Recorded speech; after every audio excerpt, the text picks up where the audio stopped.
Graça e paz, meu querido irmão, meu querido amigo. Que a graça e a paz do Senhor Jesus seja com o teu lar nessa manhã, meu querido. O perigo do outro evangelho. O perigo do outro evangelho. Essa é a nossa palavra nessa manhã, do teu coração. Eu sou o pastor Cláudio Almar Maia e este é o seu Momento com Deus, onde todas as quintas-feiras nós estamos pregando, refletindo na preciosa e suprema palavra de Deus para o teu coração. E nesta manhã eu gostaria de refletir contigo, meu amigo, meu irmão, minha irmã, sobre este tema, o perigo do outro evangelho. E o texto que vai falar o teu coração nessa manhã está em Gálatas capítulo 1, versículo 6. Gálatas capítulo 1, versículo 6, que diz assim: Admira-me que estáis passando tão depressa daquele que vos chamou na graça de Cristo para outro evangelho. Meu querido amigo e irmão,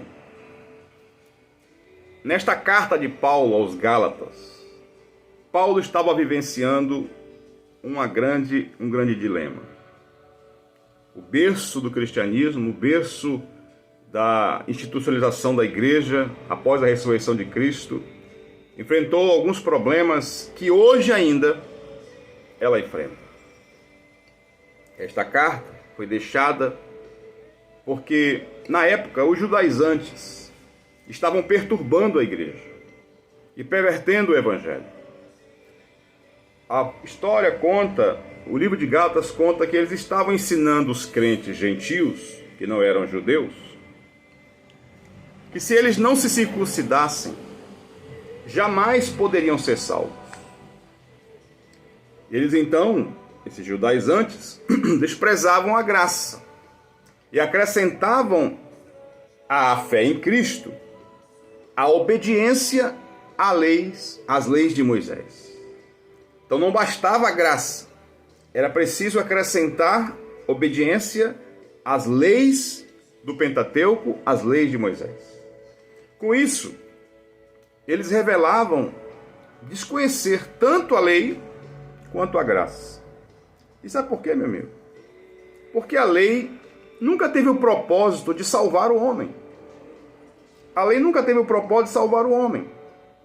Porque a palavra de Deus nos ensina que a lei exige perfeição.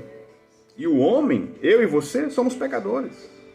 Não podemos alcançar essa perfeição.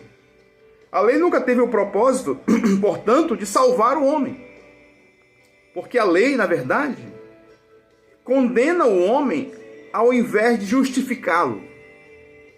O papel da lei é convencer o homem do seu pecado, tomá-lo pela mão e levá-lo a Cristo. Sim, esse é o papel da lei. Paulo fala que ela serviu como aio, que era um condutor, que levava pessoas a outras pessoas. A lei, então, toma-nos pela mão, ou tomou-nos pela mão e levou-nos a Cristo. O fato é, meu amigo, nós somos salvos pela graça, mediante a fé, independentemente de obras, é o que Paulo está dizendo. Então, acrescentar qualquer outra exigência para a salvação é anular a graça. Anular a graça. Paulo, então, chamou essa tendência de judaizante de outro evangelho. Um outro evangelho. Um evangelho falso. Um evangelho espúrio. É assim que Paulo chamou esse outro evangelho. Porque leva o homem a vangloriar-se, ao invés de se arrepender.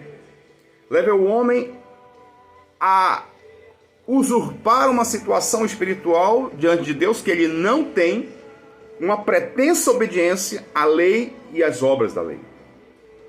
Meu querido amigo, esse outro evangelho leva o homem a confiar em si mesmo, em vez de confiar em Cristo.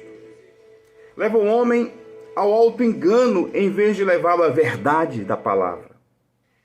Então nós precisamos, nós como igreja, você e eu, como pregadores, como anunciadores, como testemunhas de Cristo, Nós precisamos repudiar esse outro evangelho, que não passa de um evangelho falso, e abraçar o verdadeiro evangelho, pois só nele é que há salvação.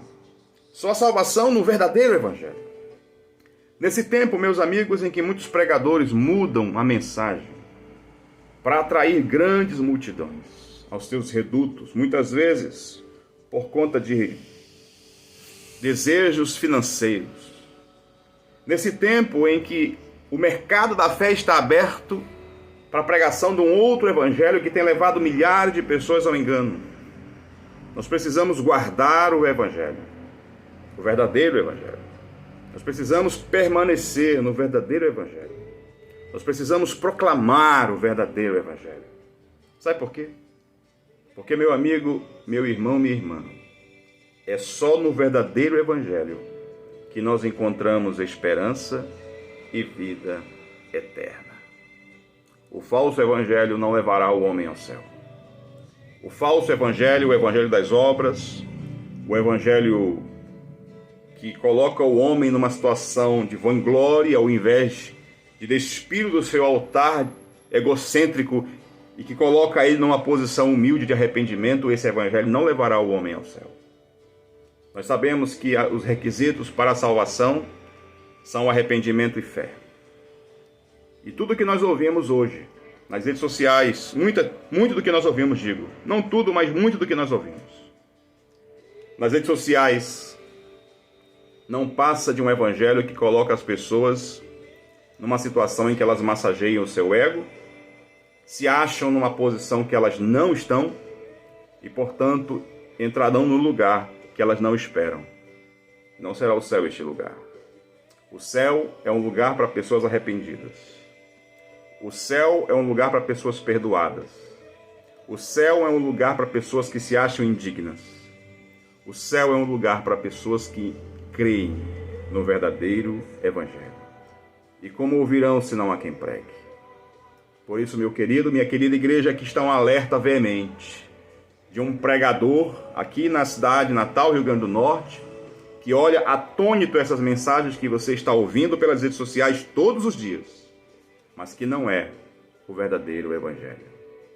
É um evangelho coach, é o evangelho que prega um falso cristianismo, é o evangelho que anuncia um falso céu e que levará muitas pessoas ao inferno.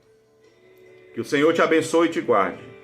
Que o Senhor nos livre desse falso evangelho. E que nós, como igreja do Senhor, possamos conservar aquilo que Jesus nos passou, nos ensinou. O apóstolo Paulo nos ensina nesta manhã a pregar, a viver, a guardar, a permanecer e a anunciar o verdadeiro evangelho. Que o Senhor te abençoe e te guarde. E que nesta manhã o Senhor possa abrir o teu entendimento, se você não é cristão, para compreender essas verdades e para aceitar o Jesus dos evangelhos. Em nome de Jesus, nós oramos. Amém e amém.